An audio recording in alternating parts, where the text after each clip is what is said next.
കഴിഞ്ഞ ആഴ്ച ഞാൻ ഒരു ആൻറ്റി ഡാൻഡ്രഫ് ഹെയർ ഓയിലിനെ പറ്റിയൊരു വീഡിയോ ചെയ്തിട്ടുണ്ടായിരുന്നു. അപ്പോൾ ആ വീഡിയോ കണ്ടിട്ട് ഫേസ്ബുക്കിലും ഇൻസ്റ്റഗ്രാമിലൊക്കെ എനിക്ക് കുറച്ച് പേഴ്സണൽ മെസ്സേജസ് വന്നിട്ടുണ്ടായിരുന്നു. അപ്പോൾ എനിക്ക് മനസ്സിലായ കാര്യം എന്താണെന്ന് വെച്ചാൽ ഒരുപാട് പേര് ഹെയർ ആൻഡ് സ്കാൽപ്പ് റിലേറ്റഡ് ആയിട്ടുള്ള ഇഷ്യൂസ് ഫേസ് ചെയ്യുന്നുണ്ട്. അതുപോലെ തന്നെ ഈ ഇഷ്യൂസ് മാറാനായിട്ട് പലതരത്തിലുള്ള പ്രൊഡക്ട്സ്, ഓയിൽസ്, ഹെയർ പാക്സ് ഒക്കെ യൂസ് ചെയ്യുന്നവരുമാണ് നമ്മളിൽ ഭൂരിഭാഗം ആളുകളും.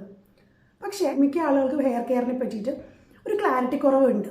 പലർക്കും ഒരു വേണ്ട രീതിയിൽ എന്ത് ഓയിൽ, എന്ത് കണ്ടീഷനാണ് യൂസ് ചെയ്യേണ്ടത്, എത്ര നാൾ ഉപയോഗിക്കണം, എത്ര നേരം തലയിൽ ഓയിൽ വെക്കണം, എത്ര ദിവസം കൂടുമ്പോൾ സ്കാൽപ്പ് ക്ലെൻസ് ചെയ്യണം, അങ്ങനത്തെ ഉള്ള കാര്യത്തിനെ കുറിച്ചിട്ട് വലിയൊരു ക്ലാരിറ്റി ഇല്ല, വലിയൊരു ധാരണയില്ല. ആ ഒരു ഇഷ്യൂ മനസ്സിലായപ്പോൾ ഞാൻ വിചാരിച്ചു ഇനി ഒരു ഹെയർ ആൻഡ് സ്കാൽപ്പ് ഇഷ്യൂസ് ഉള്ള ആളുകൾക്ക് യൂസ്ഫുൾ ആവുന്ന രീതിയിൽ ഒരു hair care series of videos നമുക്ക് ചെയ്യാം. അപ്പോൾ കോമൺ ആയിട്ട് കണ്ടുവരുന്ന കണ്ടീഷനാണ് ഹെയർ ഫോൾ, അതായത് മുടി കൊഴിച്ചിൽ.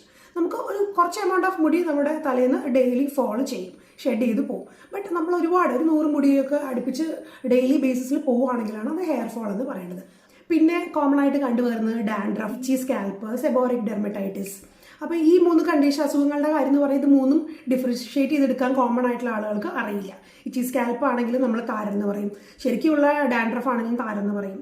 സെബോറിക് ഡെർമറ്റൈറ്റിസ് പോലത്തെ ഫംഗസ് ഇൻഫെക്ഷൻ ആണെങ്കിലും താരൻ തെറ്റിദ്ധരിക്കും. അതുപോലെ തന്നെ ഒന്നാണ് സ്കാൽപ്പ് സോറിയാസിസ്, അതും ഒരു ഡോക്ടർക്ക് മാത്രം മനസ്സിലാക്കാൻ കഴിയുള്ളൂ, അല്ലാണ്ടുള്ളവർക്ക് അത് മനസ്സിലാവില്ല. അപ്പോൾ എല്ലാം ജനറലി നമ്മൾ താരൻ എന്ന് പറഞ്ഞ് ലേബൽ ചെയ്യുന്ന കണ്ടീഷൻസാണ് ഇപ്പോൾ പറഞ്ഞത്. അപ്പോൾ നമുക്ക് എന്തൊക്കെയാണ് ഹെയർ റിലേറ്റഡ് ആയിട്ടുള്ള ഇഷ്യൂസ് കോമൺലി കണ്ടുവരുന്നത്, അതിൻ്റെ കോസസ് ഒക്കെ എന്തൊക്കെയാണ്, അതിനെന്തൊക്കെ നമുക്ക് വീട്ടിൽ തന്നെ മാനേജ് ചെയ്യാൻ എന്നുള്ള കാര്യങ്ങളെക്കുറിച്ചൊക്കെ ഇനി വരുന്ന വീഡിയോസിൽ ഡിസ്കസ് ചെയ്യാം.